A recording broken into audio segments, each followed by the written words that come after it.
Hello students, myself Kamlesh, Saraswati Vidya Mandir, Barvatsena Betia.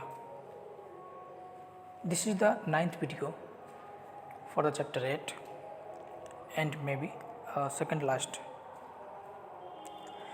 इस chapter में और इस वीडियो में हम लोग पढ़ने जा रहे हैं थंडर स्टॉर्म्स के बारे में। पिछले वीडियो में मैंने 6 क्वेश्चंस के बारे में डिस्कस किया था, जो 6 क्वेश्चंस थे। 6 क्वेश्चंस में से 3 क्वेश्चंस का जो आंसर था हम लोगों ने पिछले वीडियो में डिस्कस किया था, और बाकी जो 3 क्वेश्चन बच गए थे उनके बारे में हम लोग आज डिस्कस करेंगे। तो आज के वीडियो का पॉइंट है thunder storm. Thunder storm 2 word से मिलकर बना हुआ है, थंडर और स्टॉर्म्स।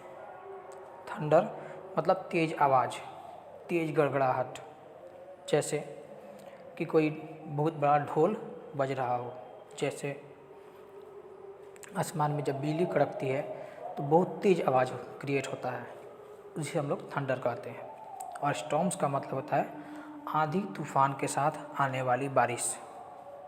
जब बहुत तेज़ बारिश होती है और साथ में आंधी तूफान भी बहुत तेज़ बहती है, हवाएं भी बहुत तेज़ चलती हैं, तो उसे हम लोग स्टॉर्म्स कहते हैं।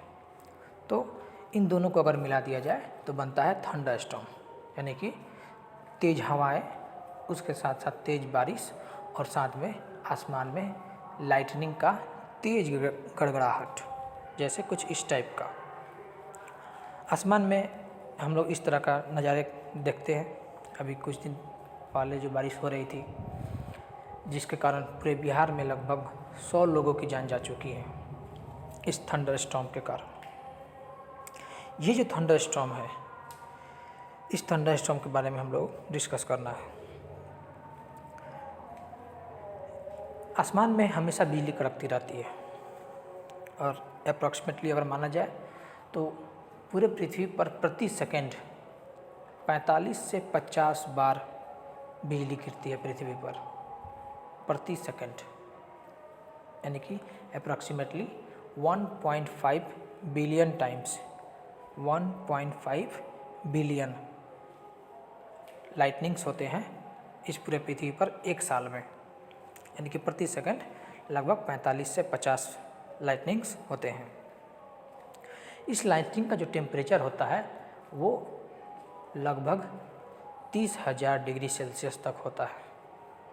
30,000 डिग्री कितना हाई टेम्परेचर है, इसको आप इससे समझ सकते हैं कि सन का जो आउटर एटमॉस्फेयर है, सबसे बाहरी जो उसका एरिया है, वहाँ का टेम्परेचर 6,000 डिग्री सेल्सियस होता है, यानी कि सूर्य के सबसे बाहरी भाग से भी लगभग 5 गुना ज़्यादा गर्म ये लाइटनिंग होता है। तो इतना हाई टेम्परेचर और इतने हाई साउंड के साथ ये लाइटनिंग क्रिएट होता है। तो ये थे लाइटनिंग के बारे में फैक्ट्स, लेकिन ये क्रिएट कैसे होते हैं उसके बारे में हम लोग आज जानेंगे।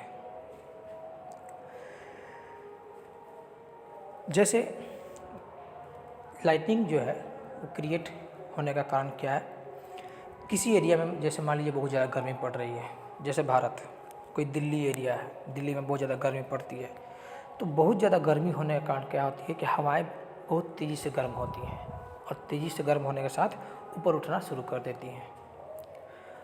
हवाएं जो गर्म होकर ऊपर की तरफ वर्टिकली उठना शुरू करती हैं, जब वो हवाएं लगभग 7-8 किलोमीटर या 10 किलोमीटर ऊपर जाती हैं, तो वहाँ पे एटमॉस्फेयर धरती के मुकाबले ठंडा होता है। तो ये जब गर्म हवाएं ऊपर की तरफ जाती हैं, वहाँ पे जब उनको ठंडक महसूस होती है, तब वहाँ पे कंडेंसेशन शुरू होता है वाटर वेपर का। ये जो गर्म हवाएं अपने साथ वाटर वेपर लेके जाती हैं, वो वहाँ पे कंडेंसेशन होता है, और कंडेंसेशन के कारण वहाँ पे ये बादल का निर्माण करती हैं। जब बहुत सारे बादल एक साथ जब क्रिएट हो जाते हैं इन गर्म हवा के कारण, क्योंकि तेज़ गर्मी पड़ रही है, इसलिए बहुत हाई अमाउंट में जो हवाएं, गर्म हवाएं ऊपर की तरफ उठती हैं, ऊपर जाकर ठंडी होती है, और ठंडी होने के बाद बादल का निर्माण करती हैं, और फिर बहुत अधिक मात्रा में बादल बढ़ने के बाद बारिश शुरू हो जाती है। तो उसके बाद क्या होता है, 2 कंडीशन एक साथ होता है। एक कि नीचे से जो गर्म हवा है, जो गर्मी पड़ रही है, वो गर्म हवा नीचे से ऊपर की तरफ जाती है, और ऊपर से अचानक बहुत ज़्यादा बादल जब बन जाते हैं तो ऊपर से ठंडी हवा और बारिश के बूंदें नीचे की तरफ बहना शुरू कर देती हैं। तो इन दैट कंडीशन क्या होता है कि गर्म हवा और ठंडी हवाएं जब एक साथ मिलती हैं तो इसके कारण से फ्रिक्शन होता है और उन्हीं फ्रिक्शंस के कारण ये लाइटनिंग क्रिएट होता है, यानी कि गर्म हवा और ठंडी हवा के मिलने के कारण। और ये इस तरह का कंडीशन जो है वो गर्म जगहों पर अधिक मात्रा में देखा जाता है। यही जब लाइटनिंग्स क्रिएट होते हैं तो इनमें बहुत तेज़ गड़गड़ाहट होती है और ये तेज़ गड़गड़ाहट के साथ ज़मीन पर गिरते हैं। ज़मीन पर ये ऐसे ऐसी जगहों पर गिरते हैं जो समतल ज़मीन से कुछ ऊंचे होते हैं, जैसे ऊंचे ऊंचे पेड़, ऊंचे बिल्डिंग्स या कोई इलेक्ट्रिकल अप्लायंस, क्योंकि इलेक्ट्रिकल अप्लायंस या मेटल से बने हुए चीज़ जो होते हैं वो लाइटनिंग को ज़्यादा अट्रैक्ट करते हैं। इसीलिए ये जो लाइटनिंग है वो ऊंचे जगहों पर ज़्यादा गिरते हैं। तो इस तरह पूरा लाइटनिंग का क्रिएशन होता है। लाइटनिंग के क्रिएशन के बाद जब बारिश होती है, तेज़ हवाएं चलती हैं और उसके बाद क्या होता है, वहाँ के आसपास का जब एरिया बारिश के कारण जब ठंडा होने लगता है तो ये जो गर्म हवाएं क्रिएट होकर ऊपर की तरफ जा रही थी ये क्रिएट होना बंद हो जाती है, क्योंकि वहाँ पे बारिश होने के बाद ठंडक हो जाती है।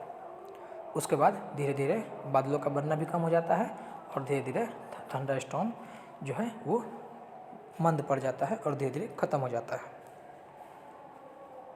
तो किसी भी एरिया में जब तक बहुत तेज़ गर्मी पड़ती रहेगी ये थंडर स्टॉर्म्स क्रिएट होते रहते हैं और थंडर स्टॉर्म से होने वाले नुकसान भी कंटिन्यू चलते रहते हैं।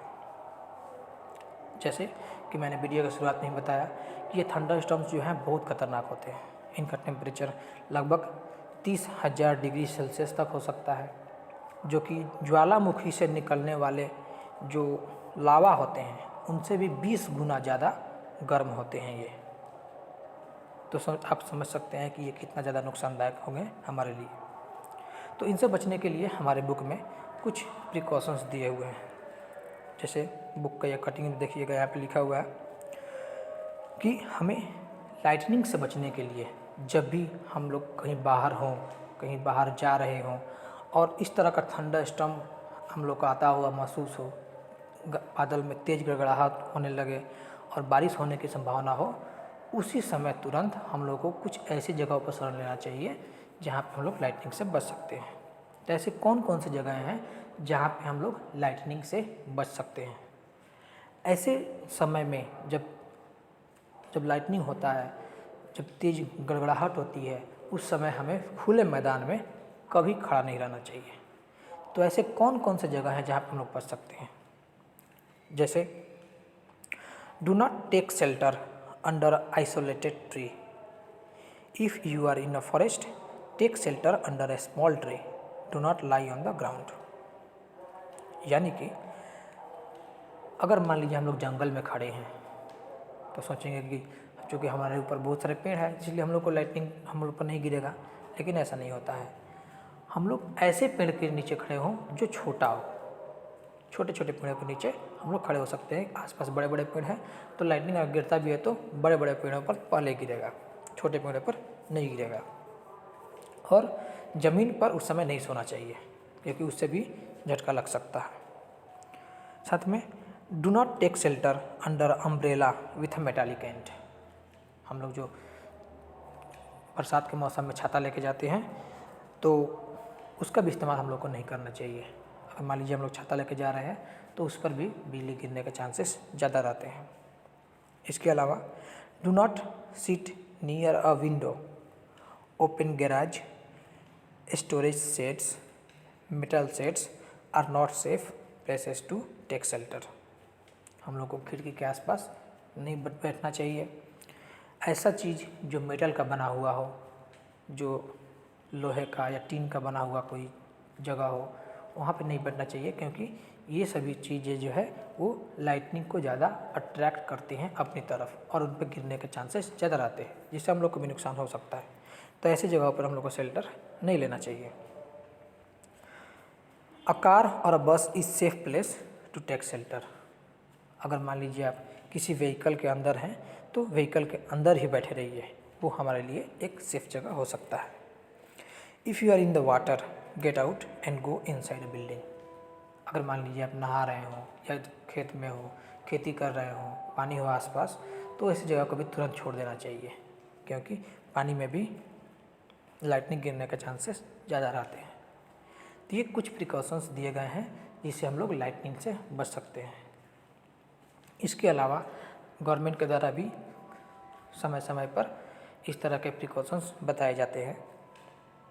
जैसे यहाँ पे देख सकते हैं कि पूरा का पूरा एक लिस्ट दिया हुआ है कि जब लाइटनिंग होने की संभावना हो तो हमें क्या क्या करना चाहिए और क्या क्या नहीं करना चाहिए। इस पूरे लिस्ट को पढ़कर हम लोग समझ सकते हैं।